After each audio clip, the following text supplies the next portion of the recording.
बैसाख के महीने में, माधव महीने में इतनी महत्वता क्यों? बैसाख के महीने में नवमी तिथि को माता जानकी का प्रागट्य हुआ है। पृथ्वी से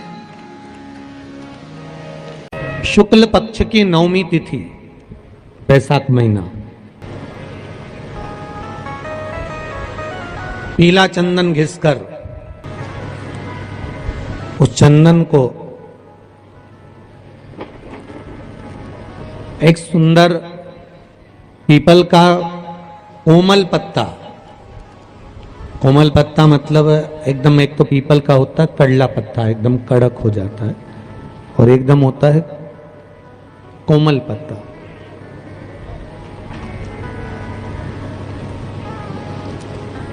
उस पीपल के कोमल पत्ते पर पीला चंदन घिसकर, जो वह चंदन होता है,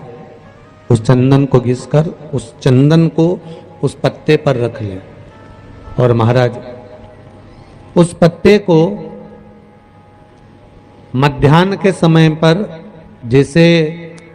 जब सुबह के समय पर सारी पूजन हो जाए, अर्चना हो जाए, भगवान शिव के मंदिरों में जल समर्पित हो जाए, उसके बाद में जब बाबा एकदम आनंद में विराजे हों, तब जहां शिवलिंग रखा होता है,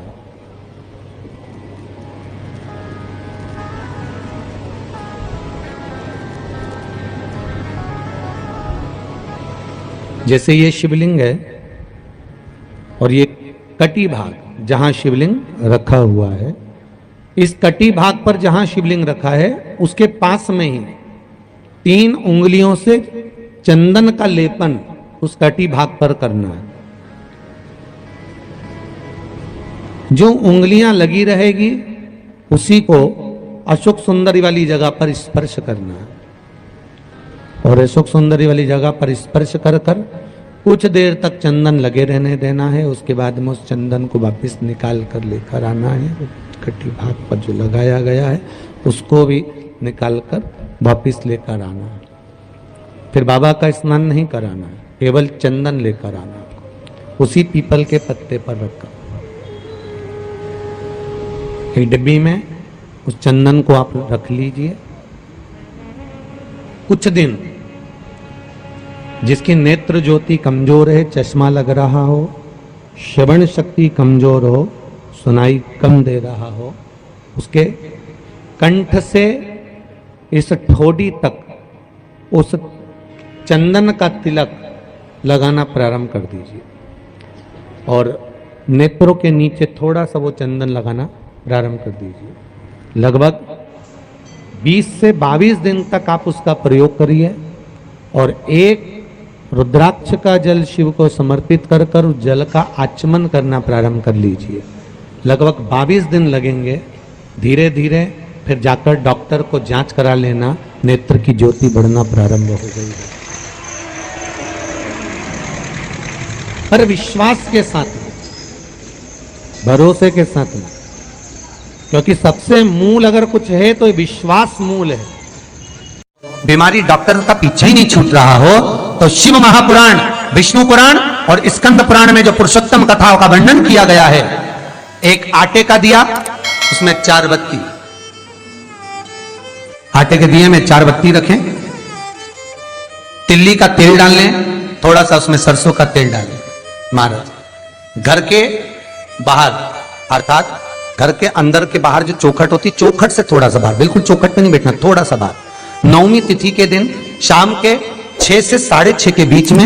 21 बार जो व्यक्ति बीमार रहता है उसके सिर से नीचे की ओर श्री नरसिंह भगवान का स्मरण कर कर, जिस अधिक मास में जिस तिथि को उतारा कर रहे हो उस तिथि का नाम लेकर, उस अश्विन अधिक मास का नाम लेकर, जो व्यक्ति का उतारा कर रहे हो उसका नाम और गोत्र लेकर 21 बार जो उतार कर उस दिए को घर के ही चौखट पर रख देता है, उस व्यक्ति की बीमारी छूट जाती है महाराज, वो रोगीला नहीं रहता। बैसाख के महीने में, माधव महीने में इतनी महत्वता क्यों?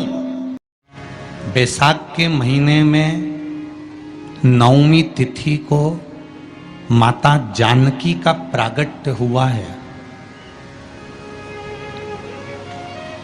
पृथ्वी से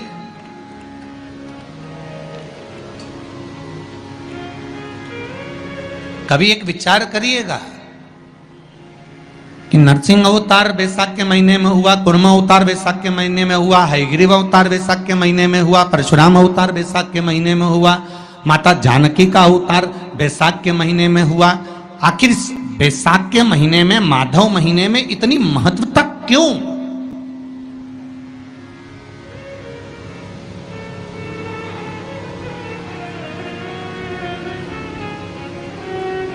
बैसाख के महीने में पड़ने वाली एकादशी, चतुर्थी, प्रदोष, अमावस्या, पूर्णिमा, शिवरात्रि, ये सभी इतनी महत्वपूर्ण क्यों हो जाती है?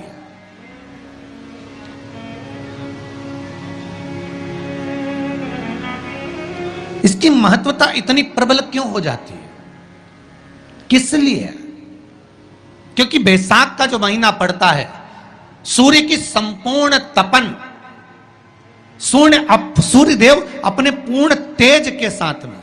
पूर्ण तेज के साथ में मृत्यु लोक के निवासियों पर, चाहे जलचर हो, थलचर हो, वायुचर हो, चाहे जो जीव हैं, उस पर जब किरण फेंकते हैं तो संसार का जो मनुष्य है उस पर जब ताप पड़ता है तो ताप पड़ने के कारण उसके मुख से भगवान का नाम निकल ही जाता है, स्मरण नाम निकल ही जाता है। जब उसके मुख से भगवान का नाम निकलता है तो वो भगवान की शरणागति खुद ग्रहण कर लेता है,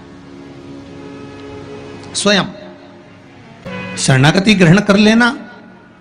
बैसाख की पोथी पढ़ते हो आप लोग? आप में से अगर कोई पढ़ता हो बैसाख महीने की पोथी, तो उसमें एक वर्णन आता है।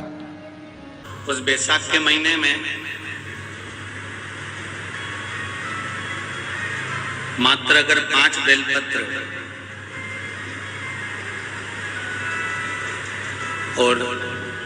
मट्टी के पात्र में रखा हुआ जल, मट्टी के पात्र से मतलब है कलश, जो माटी का जो कलश होता है आपके घर में जो रखा हुआ है, ये जरूरी नहीं है कि वो नया ही खरीदना पड़ेगा, ये जरूरी नहीं है कि वो आपको नया ही कलश खरीदना है, नया ही आपको लेकर आना है, या नया ही आपको लेकर आओ। आपके घर में जो मिट्टी का कलश लगा,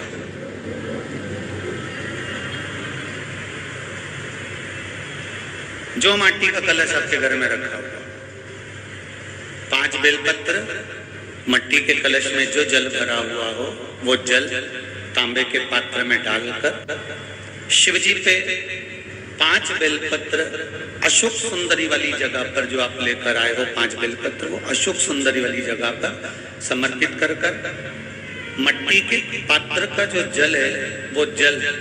बैसाख के महीने में किसी भी दिन, चाहे आप सोमवार को कर लो, प्रदोष को कर लो, चाहे आप शिवरात्रि पे कर लो बैसाख महीने की, तो आप अगर उस मट्टी के कलश का जल या पात्र का जल शंकर भगवान को 5 बेलपत्री अशोक सुंदरी वाली जगह पर समर्पित कर जल अगर चढ़ा देते हैं तो महाराज ये उदर से जो जुड़ी हुई परेशानियां जो मनुष्य को झेलना पड़ती है, चाहे भोजन नहीं पच रहा हो, चाहे उदर में पत्थरी हो रही हो, या कोई अनेक परेशानियां जो उदर से जुड़ी हुई होती है, बैसाख के महीने में अगर प्रतिदिन मट्टी के पात्र का जल शिवजी को समर्पित करा जाता है तो उदर से जुड़ी समस्याएं अपने आप धीरे धीरे समाप्त होने लगती हैं।